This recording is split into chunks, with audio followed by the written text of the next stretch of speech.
तो 15 तो मेरे पास।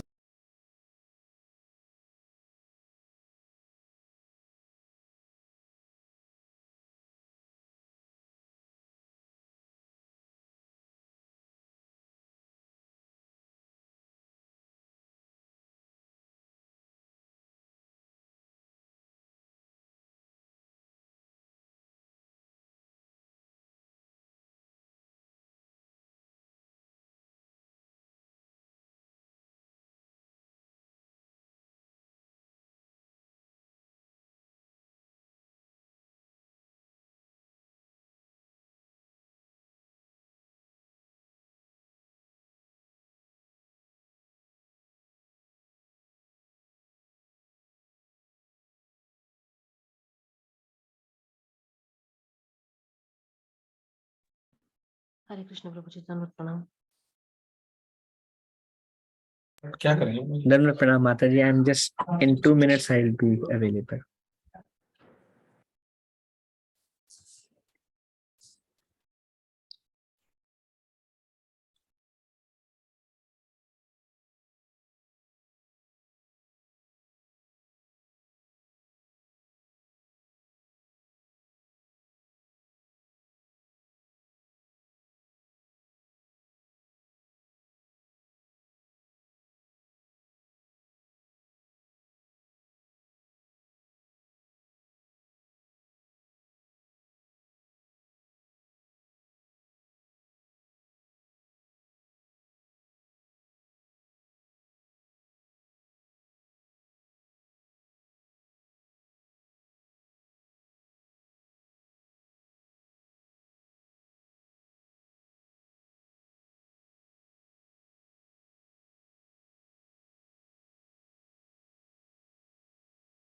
दंडवत प्रणाम प्रभु जी, माता जी, और ग्लोरी श्री प्रभु। हरे कृष्णा प्रभु जी, दंडवत प्रणाम प्रभु जी। राधा भावनी देवी, दंडवत प्रणाम। हरे Krishna. Hare Krishna Prabhu, please accept my humble obeisances. My humble obeisances, Mandali Sundari Devi। हरे कृष्ण। हरे कृष्ण प्रभु जी, दंडवत प्रणाम। दंडवत प्रणाम अंगधारी प्रभु। हरे Krishna.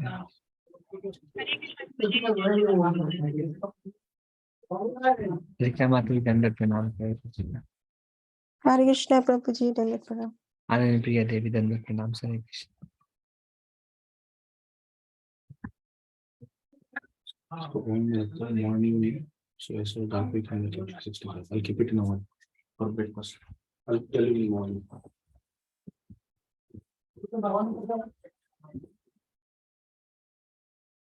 Sunday, little active day here. Okay, so we will be reviewing the 7th chapter.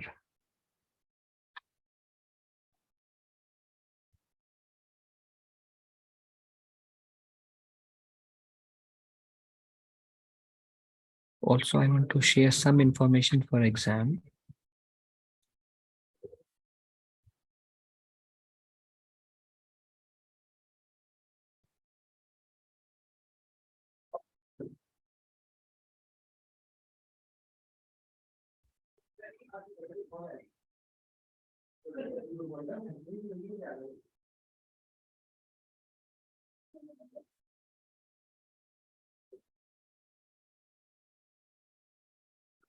Okay, so exam will be 2 hours long. We will release the paper on Wednesday morning, and devotees can return it anytime before Wednesday night. They should open the paper only when they want to write the exam. Of course, this Bhakti Shastri exam is for taking Brahman initiation. This Bhakti Shastri course is naturally for Brahman initiation, and one of the quality of Brahmanas is honesty. So we hope devotees don't, this is closed book. So devotees are requested not to refer to any either presentation or book. The total marks is 50. There are 2 sections. The first section is has 7 questions. They are all subjective questions. First section has 7 questions, and devotees have to answer any 5 of them. Each question carries 6 marks. So 30 marks for first section. The second section is relatively short answers. There are 6 questions in the second section, and devotees have to answer any 4 questions. So in both the sections, both are subjective. 2 questions extra. So if there is something unclear, we always have scope to not answer those questions. There is no need to answer more than 5 questions or more than questions required, because if you do answer more than questions required, only the first 5 questions will be considered. Or like, yeah, if you have to answer 5 questions, first 5, even if you answer more answers, we won't check them. Then yeah, second is 4 questions, 5 marks each 20. First one is 5 questions, 6 marks each 30. Regarding preparation, presentations will be very helpful.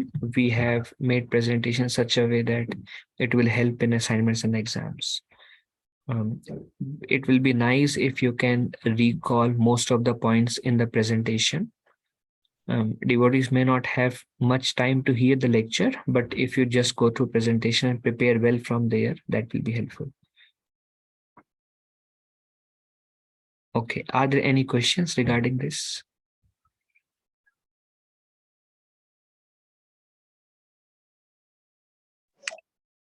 So is it okay to do some other day rather than Wednesday?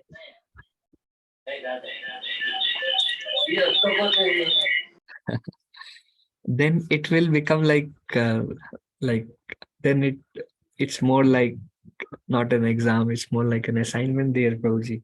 It will become a little bit relaxed. Usually what we have seen how Bhakti Shastris are held, they bring everybody in the same room and right in front of them.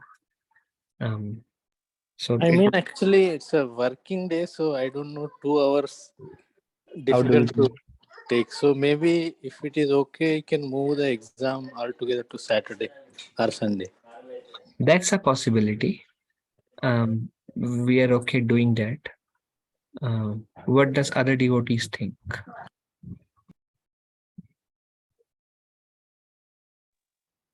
Hare Krishna Prabhuji, Dandavat Pranam Prabhuji. That works for me, Prabhuji.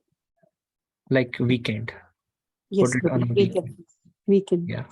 So we will put a restriction. Anybody appearing on the same day only, we will check those papers. With exams, we'll be a little bit strict. And if you all prefer Saturday, we are okay. So should we release Saturday? Yes, Yes. Prabhuji, that should be okay. That should be okay. Yeah. Okay. So Saturday we can keep the exam. Any question regarding the structure? Any question? Any anxieties regarding exams? Prabhuji, Prabhuji, when it chapters comes, covered 1 to 6 no. 1 to 6 chapters are there. Yes. Okay.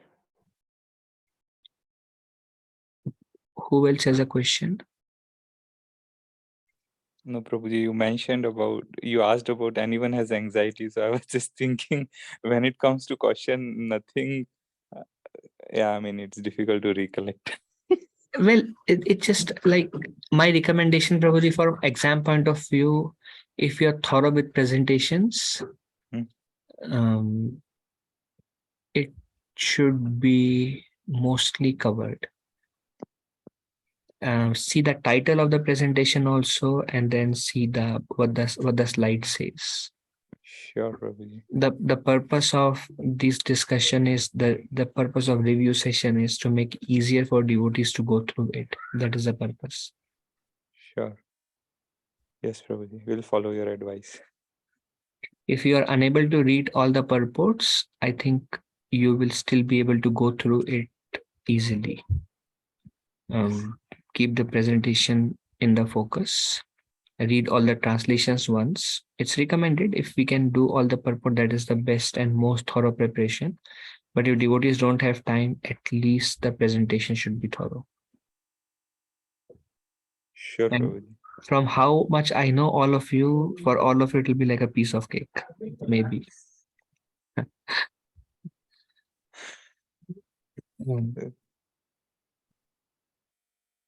Some of the assignment questions may also repeat. Since you have written the assignments, it will be nice if you can remember those questions, like answer in your own words. Prabhuji, is there any restriction of uh,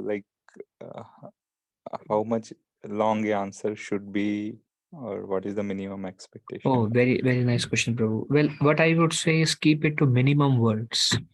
The marking will not be based on the length.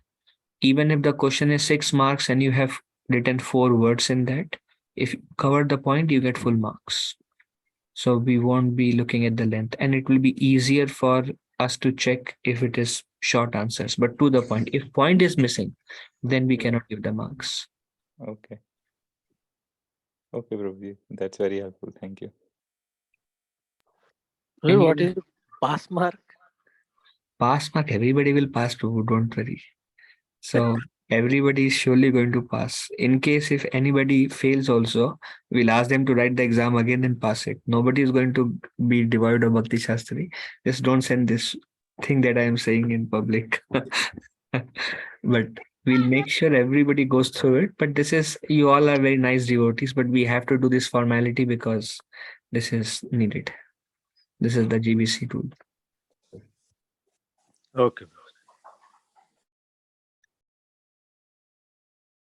Sixth chapter is also important. Sixth chapter presentation has some words, technical words used, that those we may try to remember.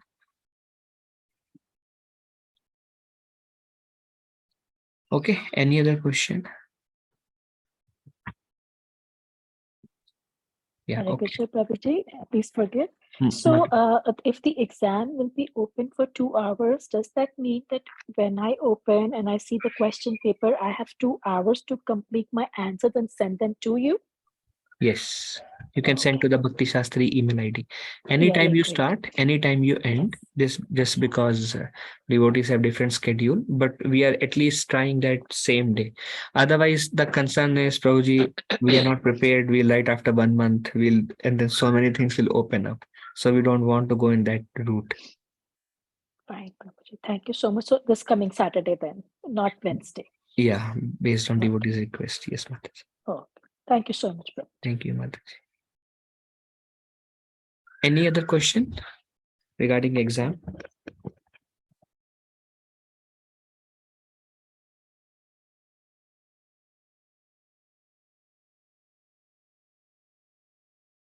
Okay, so maybe then we can begin our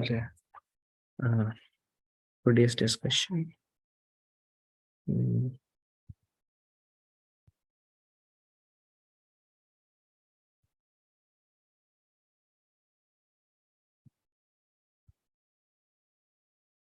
Can you see the screen? Bhakti Shastri Review Part 2, Bhakti Yoga Section Chapter 7. Yes, Prabhuji. Okay, thank you. Om Agyantimirandhasya Gyananjanashalakaya Chakshurunmilitam Yena Tasmai Shri Guruve Namaha Shri Chaitanya Manobhishtam Sthapitam Yena Bhutale Swayam Rupa Kadamayam Dadati Swapadantikam Vandeham Shri Guru Shri Yuta Padakamanam Shri Gurun Vaishnavamscha Shri Rupam Sagrajata Sahagana Raghunathanvitam Tam Sajivam Sadvaitam Savadhutam Parijana Sahitam Krishna Chaitanya Devam Shri Radha Krishna Pada Sahagana Lalita Shri Vishakhanvitam Sha हे कृष्ण करुणा सिंधु दीनबंधु जगतपते गोपेशा गोपिका कांता राधा कांता नमस्तुते तप्त कांचना गौरांगी राधे वृंदावनेश्वरी वृषभानुसुते देवी प्रणमामि हरिप्रिये वाञ्छाकल्पतरुभ्यश्च कृपा सिन्धुभ्य एव च पतितानां पावनेभ्यो वैष्णवेभ्यो नमो नमः। Jai Shri Krishna Chaitanya Prabhu Nityananda Shri Advaita Gadadhar Shri Vasadi Gaur Bhakta Vrinda Hare Krishna Krishna Krishna Hare Hare Hare Rama Rama Rama Hare Hare Mukham Karoti Vachalam Pangum Langayate Vidim Yat Kripa Tamaham Bande Shri Guru Dinatarinam Paramananda Madhavam Shri Chaitaneshwaram Namo Vishnu Padaya Krishna Prishthaya Bhutale Srimate Bhakti Vedanta Swami Niti Namine Namaste Saraswati Deve Gauravani Pracharine Nirvishesha Shunyavadi Paschatya Deshatarine.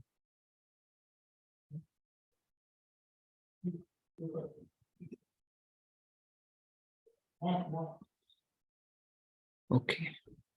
So beginning with the 7th chapter, devotees who are joining late can refer to the recording. In the first 10 minutes, we discussed about the structure of the exam that will give us some understanding. Okay. 7th chapter begins like the connection between 6th chapter, 7th chapter. 6th chapter is basically Ashtanga Yoga. It ends with Krishna describing who is the best among all the yogis. Krishna says, Shraddhavan bhajate yamam samayukta tamo mataha. He says, one who worship me with faith. He is the best among all the devotees. 647 explains that a yogi is one who thinks of him in devotion is the best. And the first verse begins with how to do so. How to worship Krishna. How to always think about him.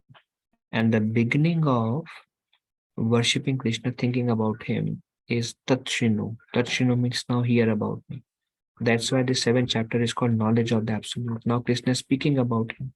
Prabhupada says naturally, Bhaja means Bhajateyama, one who with faith render devotional service unto me. And Prabhupada says the beginning of devotional service is hearing about Krishna. So this is the first verse describes that, hear about me. Then it also describes be conscious of me with mind attached to me. So these are the ways one becomes best among all the yogis. Then second thing Krishna says is faith. He says Shraddhavan bhajate yamam, who worship me with faith. So faith comes from knowledge, and without knowledge one may doubt Krishna's position. So unless we know who Krishna is, how can we worship him? So that's why Krishna mercifully is telling about himself. Krishna says about, like, that's why it's called knowledge of the absolute. And when we know Krishna is telling about his position, how is the source of everything material, everything spiritual, everything comes from him. Because of illusory energy, people don't surrender to him. These all topics are covered in this chapter. Once we know who Krishna is, once we develop faith, then with faith, when we hear about Krishna, render devotional service, when our mind become attached to Krishna, we become best among all the yogis. There's a connection. There are 6 sections. First emphasizes hearing about him, then knowing Krishna's material and spiritual energies. Then Krishna controls the modes. So by surrendering, we can go beyond the modes. Then the pious and impious. Impious never surrender, pious do. We discuss a little bit more detail of these categories. Then those who don't surrender to Krishna, they surrender to demigods, and some of them, they worship Krishna in impersonal feature. Krishna speaks about them, how they are less intelligent and unintelligent. Then the last is how the living entities are bewildered, why the living entities are bewildered, and how they can go to Krishna. This is now, okay. That was the content, beginning with hearing. So how to know Krishna in full? By hearing about him, by practicing bhakti yoga, by mind attached to him and full consciousness of him. This is actually the first verse itself. Krishna says, by hearing about me with mind attached to me in full consciousness of me, you will come to me. or like that is the first verse. So that's how we can know Krishna in full. Naturally, we hear about him, we perform other anga of devotional service. Practicing Bhakti Yoga includes our chanting, remembering, deity worship. But then mind does not become immediately attached to him and we are not in full consciousness of him. Gradually, a period of time, Prabhupada explains, these things will come and then we will fully realize Krishna. Then what to know about Krishna? Krishna says, now I will describe about the material and spiritual existence. And Krishna says, knowing this, nothing else will remain for you to know. Prabhupada uses the word numinous knowledge and phenomenal knowledge. They are referred to as spiritual knowledge, material knowledge. They're also referred to as Gyan and Vigyan. So Krishna is going to give that in this chapter. Then Krishna says, yes, you can know me in this way, but it is very rare to know me. So the third verse explains Manushyanam Sahasreshu Kashchit Yatati Siddhaye, where he says thousands, out of many thousands, one may endeavor for perfection. Those achieve perfection, one may know hardly, one may know me in truth, tatvata. So what does the word perfection means here? Krishna says, out of many thousand, hardly one may endeavor for perfection. Prabhupada says perfection one can attain by worshipping Krishna in impersonal form, as a Jnani, as a Paramatma. So anyone becoming liberated is referred to as perfection. So then Krishna says, among those who have attained perfection, hardly one knows me in truth means my Bhagavan feature. There are so many people who are making spiritual advancement, progressing, but how many people actually know Krishna? So Krishna says, knowing me is very rare. Then question comes, how to know Krishna? That's why Krishna speaks about himself. Knowing Krishna's material and spiritual energies, he begins with, Krishna says, I have two broad categories of energies. One is inferior energy, superior energy. Inferior is Prakriti, earth, water, fire, air, ether, mind, intelligence, false ego. They are his separated or inferior energy. And living entity, Jiva, who are exploiting the inferior energy, trying to enjoy matter. They themselves are superior energy, but they are conditioned to enjoy the inferior energy. So after explaining these two energies, then Krishna speaks about the Ishwar aspect. The word Ishwar means controller. Then Krishna says he is the origin and dissolution of both his energies. Creation, maintenance, destruction happens through him. Krishna says everything rests upon him, like how he controls all the universes. They are in orbit because of him, just like pearls on the thread. Then Krishna says he compares to the five elements. The earth has fragrance, the water has taste, ether sound, fire heat. That's him. Because of him, there is heat in the fire, sound in ether, fragrance of earth, taste of water. So he covers, if you see, very systematically, Krishna covers his controller aspect, how he is the controller of everything here.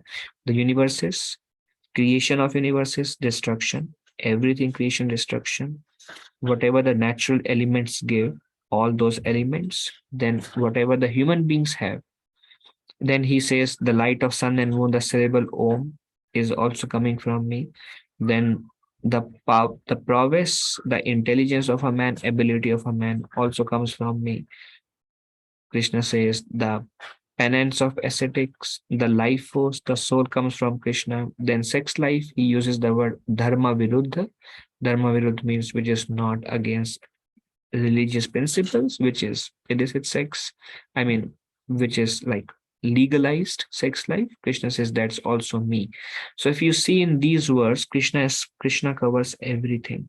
Krishna covers the living entity belongs to him, the creation of universes, earth, water, fire, air, ether, and how they get the heat, taste, and other things from him, ability of man, intelligence, those who perform ascetics, universe is staying in orbit, everything is his aspect. And that's how, when Krishna is speaking, one will develop faith, how Krishna is supreme controller. And that's the process, one will know Krishna. And when after in full knowledge of me, Krishna says, when you worship me with faith, that's how you will know me, but it is still very, very rare to know me.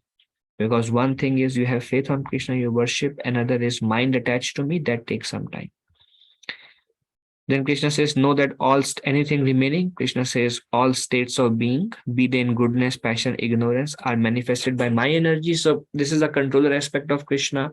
If you see, this opulence of Krishna is divided into two chapters. One is chapter 7, one is chapter 10. Chapter 10, he explains more detail. Here still Krishna covers everything.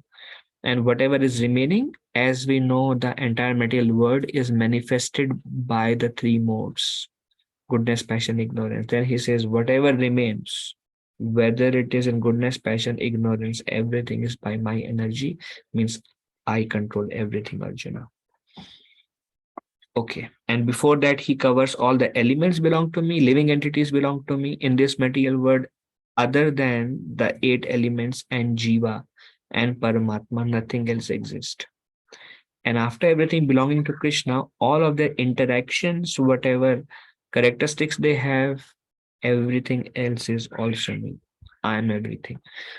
So that's covered in these 9 verses, knowing Krishna's material spiritual energy. And then Krishna says, so surrender. And then first Krishna says, back to section 1, Krishna says, although I am the center of everything, why nobody knows me? And then going back to the 3rd verse, which says how rare it is to know Krishna. Krishna says, Gunamai, Daivi hai Yesha Gunamai, Mama Maya Turatyaya. Krishna says, because he uses the word mohita na bijanati. Mohita means because of moha, because of illusion. Na bijanati means they don't know me. Deluded by 3 modes. Although everything belongs to me and I control everything, because living entities are covered by my illusory potency, they don't know me, and that's why they don't recognize me. Then question comes, this is very interesting. Krishna uses the word Daivi Hai Esha Gunamai. So Gunamai Guna means 3 modes. Satagun, Rajagun, Tamogun. Gunamai means my 3 modes. He says they belong to me. Later on, Krishna also says in 8th chapter, Maya Dhikshina Prakriti. I am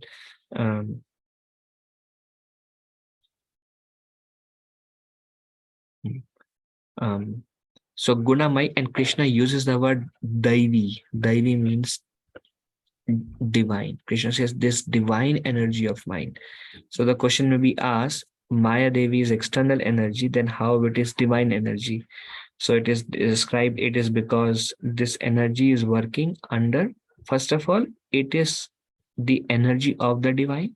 It is the energy of Krishna. That's why the word Devi is used. And second is this actually verse comes, I think, here only. Krishna says, Maya Adhyakshana Prakriti. It works under my direction, Krishna says. So one is it belongs to him, and second, it is working under his direction. That's why the word uses Daivi. Daivi hi esha gunamai. Then Krishna says, Duratyaya, it is very difficult to overcome, but Mam evaye prapadyante, mayam etam tarantite. Taranti means one can easily go beyond it if one surrenders onto me. So this is up to 14th verse, beginning with the connection with 6th chapter to 7th chapter. One needs to worship me with faith. In the end of 6th chapter, Krishna says, then how to develop faith by knowing about Krishna. So Krishna is going to tell about him. Then he says, you can know me, but it is very rare to know me. Then he says, I will tell you everything now. By knowing this, nothing else remains for you to know. Then he begins with the material elements, the inferior energy, the superior energy. Then he says earth, water, fire, air, ether. And then the smell of earth and the taste of water and the heat of fire. And the sound in ether, everything is me. Then he comes to living entities, the ability, the progress, the intelligence comes from me. Then he comes to planets, they are around in their orbit because of me. Then he comes to sun and moon, their light comes from me. Then he comes to the activities of living entities, the penances they perform, a sex life, they all is also me. Then he comes to whatever remains in three modes, goodness, passion, ignorance, they also comes from me. That's the energy of the absolute. Then he says, still people don't know me because they are covered by my illusory energy. My illusory energy is very difficult to overcome. It is defined by nature because of its connection to me, but one who surrenders to me can easily cross beyond it. But still there are four kind of impious people who never surrender to me. And then he says there are four kind of pious people who do surrender to me. That's where this section comes, the fourth section. One's ability to surrender to Krishna is based on his piety and knowledge.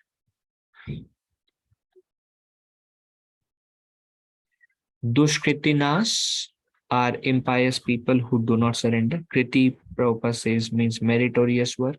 Dushkriti means those who are impious. They don't surrender unto me. Four category of Dushkritinas. Then first one is Mudas. Mudas are grossly foolish, like hard-working asses. They work very hard.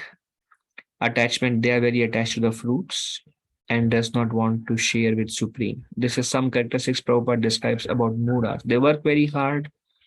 Whatever they gain, they are very much attached and they don't want to use whatever they have in the service of Krishna. They want to be the enjoyers of everything they possess.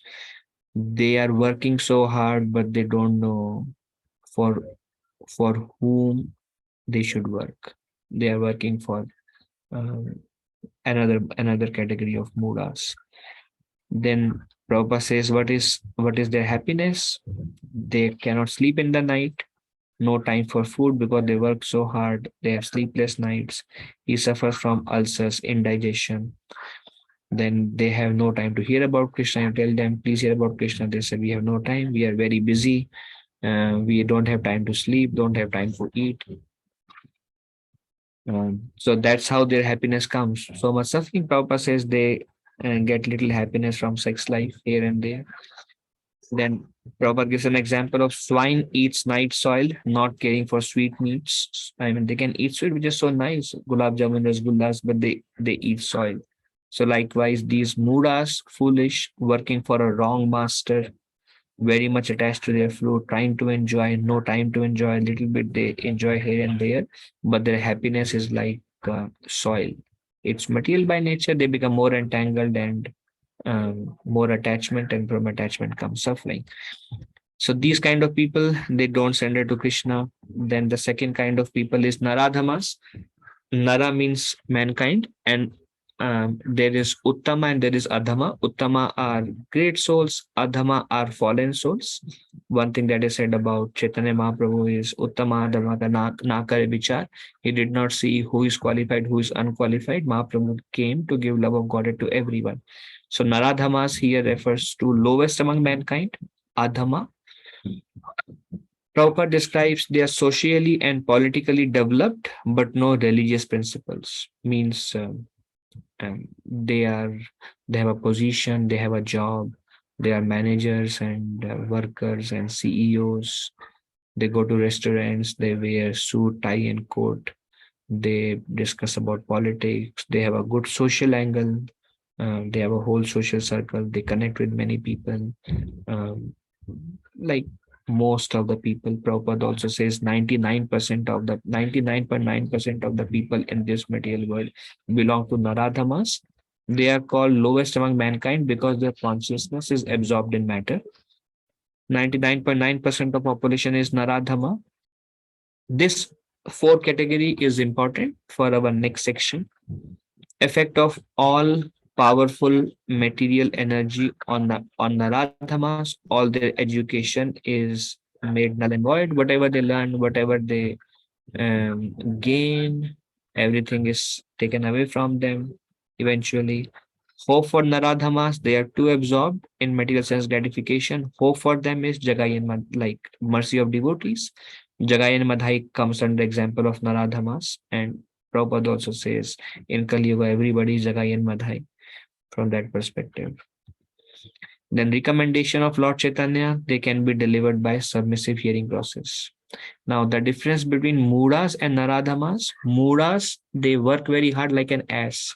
So it is described as they go all the way up, carrying so much weight on their back. They come all the way down, carrying so much weight, and they work day and night for a little bit of grass, and grass is everywhere. And they literally have no time. You ask them, they are doing 2 or 3 jobs. And they're laborers actually. They just toil themselves for nothing. You work and you get few dollars. So those kind of people. The Naradhamas are like socially developed, intellectually developed also. Most of the people here, they have time, but they're just absorbed in sinful activities. So if they associate with devotees, then they can be delivered. So this is Naradhama, and then comes okay, their misfortune. They don't give. They refuse to give oral reception. Oh, my job training is going on, or my work is very busy, or our studies are very busy. So they have time to go to movies. They have time for everything, but then they are not willing to give oral reception to Krishna. So they are Naradhamas. Then there are 2 more. One is Maya Paharita Jnana. Jnana means knowledge. Maya means illusion. Those whose knowledge is stolen by illusory energy. Range of their knowledge is only devoted to material world. Like so many gurus also today, they say they speak on Shastra also, but they are Maya Parita Jnana because they don't know Krishna's Supreme Personality of Godhead. They don't know devotional service is the means to attain Krishna. They themselves may not have their own gurus, but they are very, very famous. So many Gyanis, Mayavadis, professors, philosophers, researchers, they are all Maya Parita Jnana. They are very intellectual people, very learned, whether it is spiritually or materially, but they don't know Krishna. So their knowledge is taken by Maya. That's why they are Maya Parita Jnana. It's devoted to this material world. Like so many yoga studios, they speak about so many things about mind, about intelligence, about good things, but not about Krishna. They are mostly very learned philosophers, literary poets, but are misguided and they disobey the Supreme Lord. Many mundane scholars of Bhagavad Gita also fall into this category. Now, we know 700 versions, Prabhupada's pure bhakti yoga, pure surrender to Krishna, but many people give different versions. They are reading Bhagavad Gita, but their knowledge of Gita is taken by Maya. They all come under Maya Paharita Jnana. Then Ashuram Bhavam Ashrita. Asuri means they're atheistic, envious towards God, atheistic demons. Asuram is actually demon, and yeah, anyways, demoniac atheist people. Supreme Lord can never descend. This is what they say. Supreme Lord can never come to this material world. You say Krishna came 5,000 years back. They say, no, God cannot come. He's subordinate to impersonal feature. They say God's form is Maya, basically. Present illicit incarnations from factory of their brain. He's God. This Baba is God and that Baba is God. Yamunacharya comments on knowing Supreme Personality of Godhead. He is unknowable to persons involved with atheistic principles. Some are like they deny God and some deny the form of Krishna. So those who deny the form of Krishna also comes under Asuric. People with those conceptions are involved with atheistic principle. Various proof of Lord supremacy, Krishna, his uncommon qualities, features, activities, Shastra, Sadhu. So Prabhupada also describes how Krishna's qualities, Krishna's pastimes, like lifting of Govardhan, that shows. Shastra, it is mentioned. Sadhus have mentioned. Prabhupada says we are not presenting Krishna whimsically. Ramanujacharya, Madhvacharya, Lord Sri Chaitanya Mahaprabhu, all of them have accepted it, and now my Guru Maharaj Prabhupada Saraswati Thakur, and now we are preaching. So sadhus have accepted, Shastra have accepted the activities, uncommon qualities, features, everything describes about Krishna. Okay, so any discussion on Duskritinas? Although summary, there are Krishna is Ishwar, he controls everything. He has inferior and material energy. Still, people don't know him because they're covered by illusory energy. but those who surrender unto him can know him. But 4 kind of people will not surrender. And the first kind of people is Mudas. They are foolish, they are hardworking, example of an ass. Second kind of people is Naradhama. Most of the people, intellectual also, they are socially and politically developed. Example, Jagai Madhai, they can be delivered by the mercy of devotees. Third kind of people is Maya Paharita Jnana. They appear to be learned, but their knowledge is taken by illusion. The literary, philosophers, professors, researchers. The fourth is Asurim, Bhava Ashrita, demoniac people, they don't surrender to Krishna. Are we clear on these 4 kind of people who don't surrender and some of their qualities? Yes, Yeah. Prabhuji. I just have a question, Prabhuji. The people who follow different religions, I mean, Islam, Christianity, like that? yes. Are they like specifically to one particular category, or they're like split across different? Yeah, okay, thank you, Prabhuji. See, like Christianity, Prabhupada said, is a bona fide religion. Christ says, God, my Father. But then Maya Paharita Jnana still comes there because now they say Jesus is God, or killing of um, animals is okay. He says don't eat, so they still eat meat. So Christ, Prabhupada says was Shaktivesh Avatar, but now the followers, they have some flaws, so we can say Maya Bharata Jnana is coming there in that also.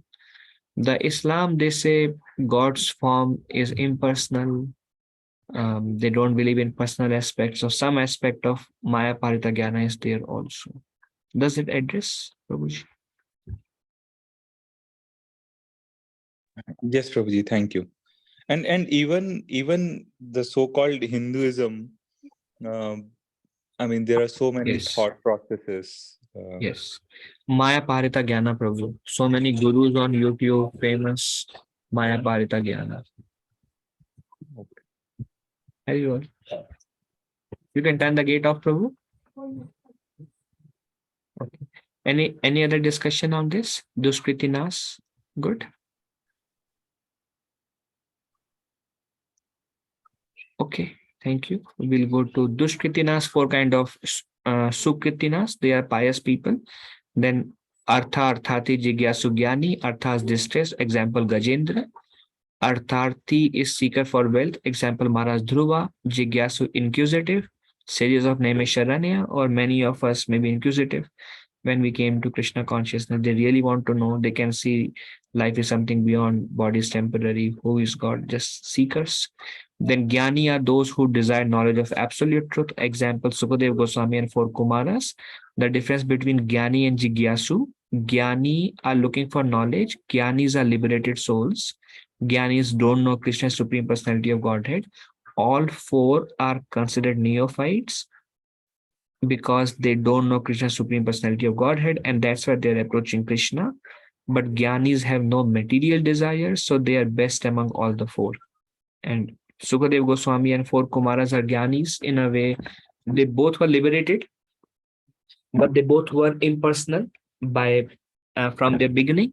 Sukadev Goswami accepted personal form by hearing Srimad Bhagavatam from the disciple of Vyasadeva. 4 Kumaras became personalists by smelling the tulsi from the lotus feet of Krishna.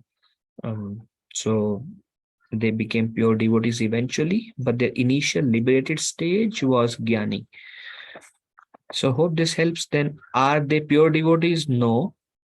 Either they have material desires or they don't know Krishna. First 2 categories have material desires. Third category also have material desires, but they are seekers also. 4th category, no material desire, but they don't know Krishna. So that's why none of them are pure devotees. In fact, Nectar of Devotion explains they are all neophytes. Destiny of Sukritinas: in due course, they associate with pure devotees and get purified and achieve pure devotional service. Whether one is looking for wealth, distressed, if they come to Krishna, if they have faith in Krishna, Krishna arranges sadhu sangha. Rupa Goswami says, Shraddha tato sadhu sangha bhajana kriya nartha nivritti syat. Then comes Nishtha, Ruchi, Ashakti, Bhava, and Prema. So if one has faith in Krishna, Krishna will arrange for association. In that association, they will do bhajan, they will become pure. Okay. Then who is the best among four? Krishna says all are Mahatmas because they approach Krishna. Now they are very pious people. Like for example, those who are distressed, they can approach Krishna, they can approach demigods also. But the approaching Krishna, they are great souls. They must have that much piety that for wealth, they are approaching Krishna. I mean, so many people like in India, they go to Lakshmi for wealth. But we see Dhruv Maharaj, for wealth, he went to Narayan. So anybody approaching Krishna for any reason, Krishna says they're all Mahatmas. Then wise or Gyanis, they are best because they have no material desires. So the Gyanis are the best among the four. And then Krishna says, Bahunam Janmana Mante, Gyana Mam Prapadyate, Vasudeva Sarvamiti, Samatma Sudurlabha. There Krishna says, Gyan ultimately leads to bhakti. So Krishna says, after many births, first Gyan comes. They understand Krishna is Supreme Personality of Godhead, and then they surrender. So Gyan leads to bhakti. Okay, so that was about Sukritinas, four kinds: distress, wealth seeker, inquisitive, desiring for knowledge. Best is Gyani, no material desire. By the association of devotees, they also start ending pure devotional service. Anybody who comes, they are all Mahatmas, and Gyanis eventually know Krishna and they come to bhakti and they also go back to Godhead. Any discussion on this? So, Hare Krishna Prabhuji. So, Anand. Prabhuji, as you mentioned, the demigod worshipper, they will come in Duskritanas. They will, Duskritanas. oh, demigod worshippers are Maya Paharita Jnana. In a way, their knowledge is not clear. They can, or they are Naradhamas also, because they don't worship Krishna, but they are socially, politically developed. Either category they can come. If they're not very knowledgeable in spiritual life, but just distracted, they are Naradhamas. But Prabhupada says by association of devotees, they can come to Krishna consciousness. Example, Jagai and Madhai. Okay, Prabhuji. Clear. Thank you. Thank you. Sukritinas are specifically those who approach Krishna. Krishna says, four kind of people approach me. And then he describes them. And they are all Mahatmas. Okay. Any other question on Sukritinas? Then second last section, surrender to demigods and impersonalism. Not everyone turned to Krishna for their needs. Some turned to demigods based on their piety. I heard so many births of worship of Lord Shiva and so many births of worship of various demigods. Then one get the adhikar to worship Krishna. Don't know where I heard that. So many will go to demigods for all their needs, but those who come to Krishna are great. Those who turn to demigods are much better than those who believe in themselves. At least they are believing in some higher power. Otherwise, they believe that they are the doers. So some turn to demigods and some turn to impersonal Brahman, Krishna says. Now Krishna describes other types of people who do surrender, but in imperfect ways. In a way, the surrender is there, but to demigods and to formless Krishna, Brahman aspect of Krishna. Krishna says demigod worshippers are less intelligent, and he calls impersonalists as unintelligent, and he calls his devotees as intelligent. He uses the word unintelligent, less intelligent, intelligent. First, demigod worshipper, whom they worship based on three modes. All the demigods are based on Rajas, Tamas, and Sattva. Why they worship? Krishna says their intelligence is stolen by material desires, so they approach the demigods. Thus their desire gets fulfilled? Yes. Who fulfills their desire? Krishna through demigods. Krishna gives them. But because they desire to have faith, they worship demigod. Krishna gives them the result, but they think because of their worship to a demigod, they got the result. So their faith grow in demigod. In other words, the faith in a demigod also comes from Krishna. And Krishna is happy with them surrendering to demigod because that's their adhikar, in a way, based on their piety and the modes they are in. Krishna does not interfere, but anybody who naturally comes to Krishna, Krishna says they are great souls, they're coming to me directly. When a devotee interferes, bring them to Krishna, the devotee gets unlimited mercy because he interfered in the natural cycle and brought them to Krishna. Results, fruits are limited and temporary. Krishna says go to demigod's planet, Krishna's devotees goes to his planet. Okay, this was the demigod section. Any question on this?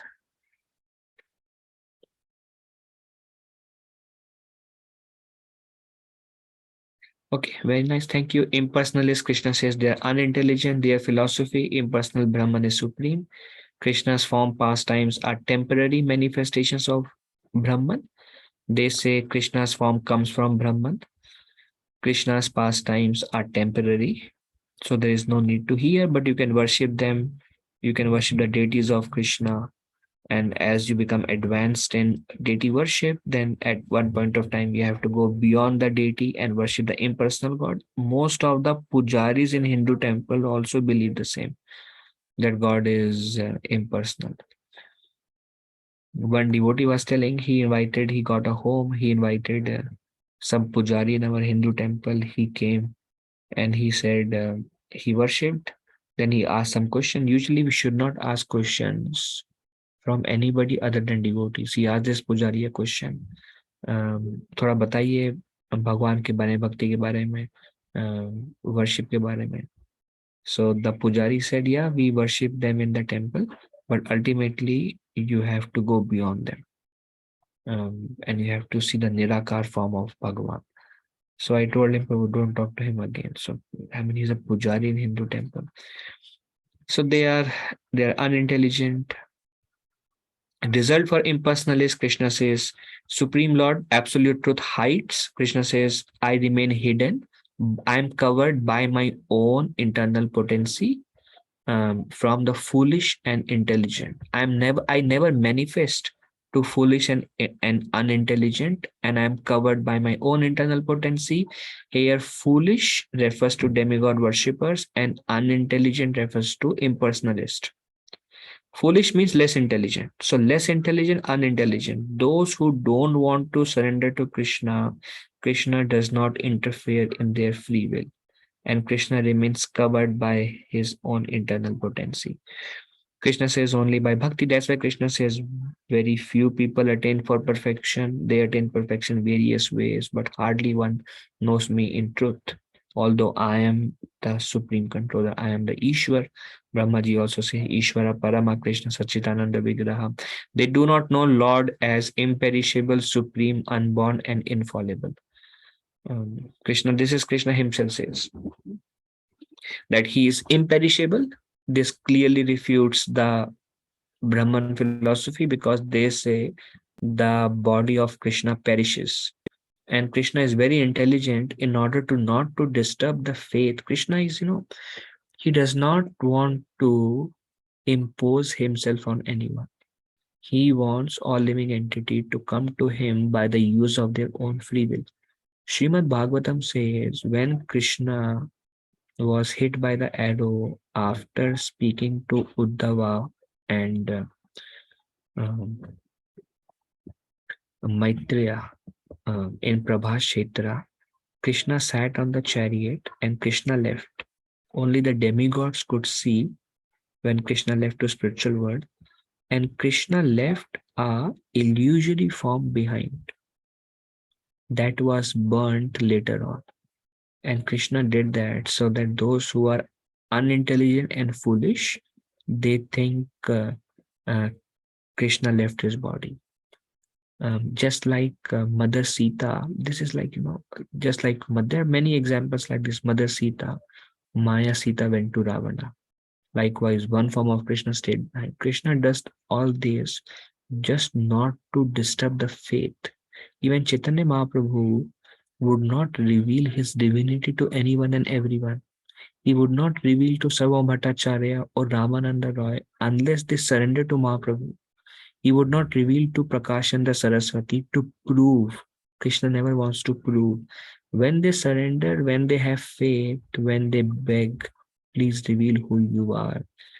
When they have that devotion in their heart, only to devotees Krishna reveal himself, never to prove his identity. So that's why he says, I am always covered by my own internal potency. Only devotees, in 13th chapter, Krishna says, only devotees can know me.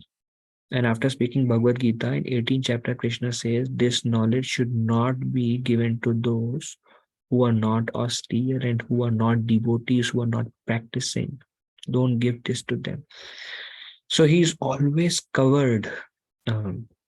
So he says, I am never manifest to foolish and unintelligent. For them, I am covered by my own internal potency, and they don't know my real nature, which is imperishable, unborn, infallible, and supreme. They say he is not supreme, Brahman is supreme. He takes birth, he dies, he falls down. One person came to me and he said, after Mahabharat war, Krishna lost his powers. I said, oh, wherever you have heard this, never go there again. So there are so many people, because Krishna covers themselves, they give their own interpretation, but Krishna calls them foolish and unintelligent. And he says, they don't know my real nature of imperishable, supreme, unborn, and infallible. Then comes the last section, bewilderment and freedom by knowing Krishna. Maya cannot cover the Supreme Lord, but Maya covers the living entity. These two sections comes in the last 4 verses after describing the demigod and the impersonalist.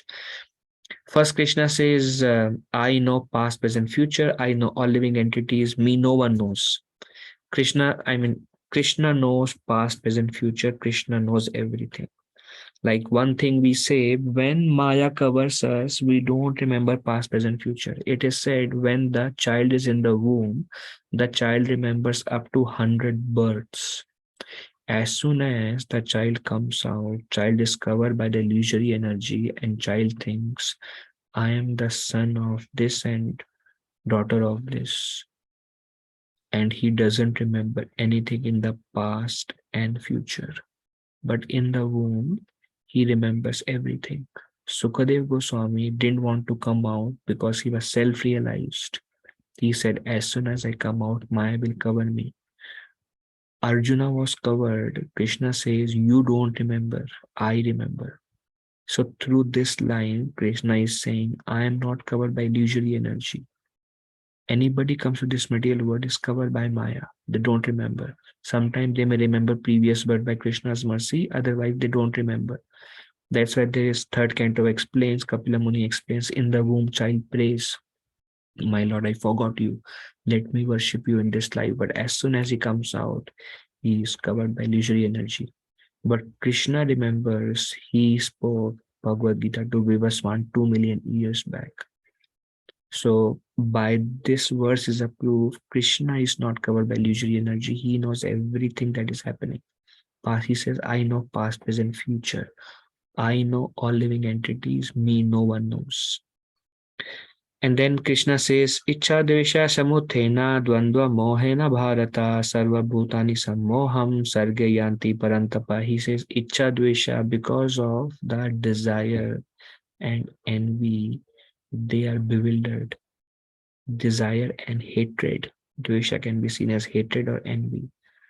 They want something and they hate the opposite results, and they are running behind fulfilling their desires. They don't see anything beyond, and that is a state of bewilderment. They don't see, I am eternally part and parcel of Krishna, and that should be my desire to reawaken that relationship, but a material desire overcomes them, and they are just trying to fulfill that desire. So, influenced by desire and hatred, Dvandva Mohana Bharata, they enter into Dvandva, duality, and Moha, illusion. So Krishna says, first he covers through this verse, I know past, present, future. I know all living entities. Everybody is controlled by the 3 modes. That's a sign he is beyond Maya. Maya cannot cover the Supreme Lord, but Krishna says, Moha, illusion, covers the living entity driven by desire and hate, and they're put into duality. Duality means they like something and they hate something.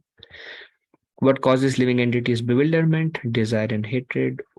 Who can overcome delusion? Next, Krishna says by determined devotional service.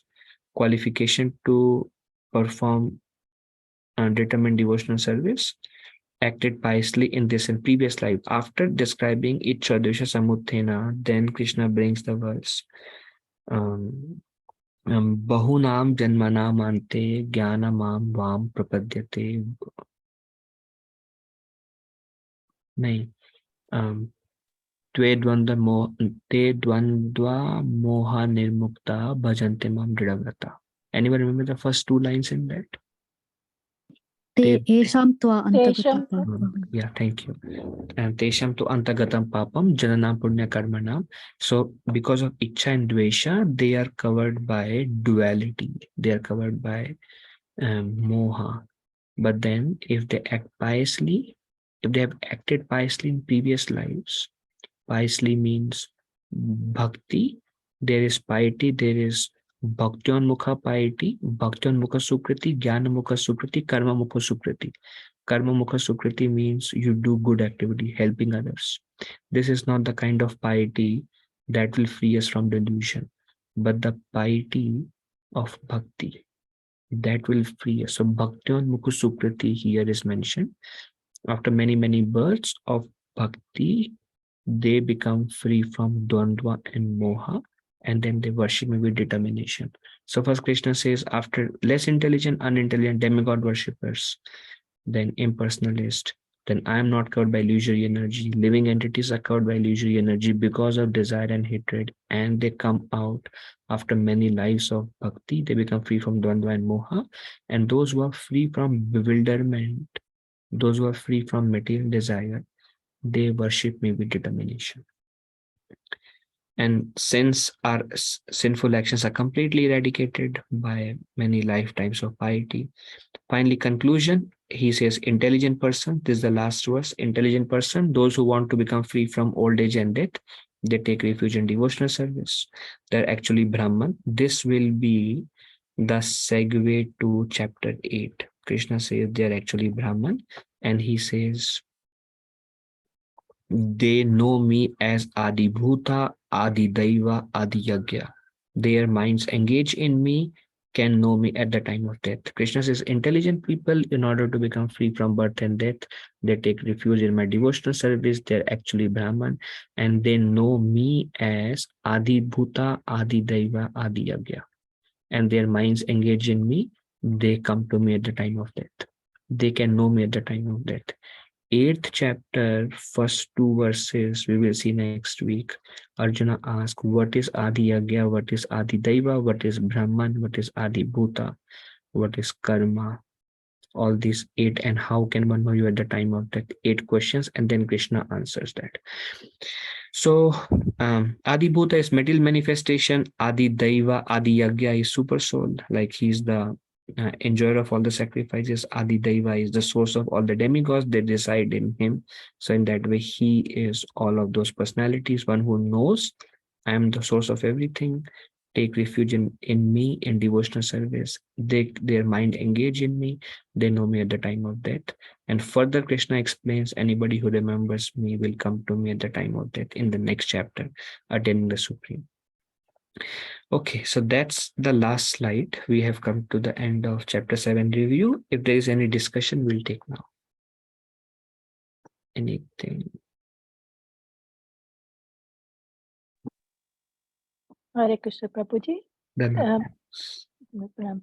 So when Lord Krishna says that impersonalists are unintelligent, does that include both the Brahmavadis and Mayavadis? You mean Brahmavadis and Mayavadis? Yeah, does that in the impersonalists who are unintelligent, does that include both the Brahmavadis and Mayavadis? Okay, this is a good question. I think Brahmavadis are certainly unintelligent. I think Mayavadis, they are they are not referred directly here because they say they are God. So I would put them in atheistic, or some like Ramapan Maharaj says, quoting Brihad Bhagavatamrita. Brihad Bhagavatamrita says they actually go to lower planets, so hellish planets. So this is very distant. It's not even a philosophy. That is just a concocted version of Shankaracharya. But what Krishna speaks about here is Brahmavadis. Thank you so much, Prabhuji. Thank you, Mataji. Anything else?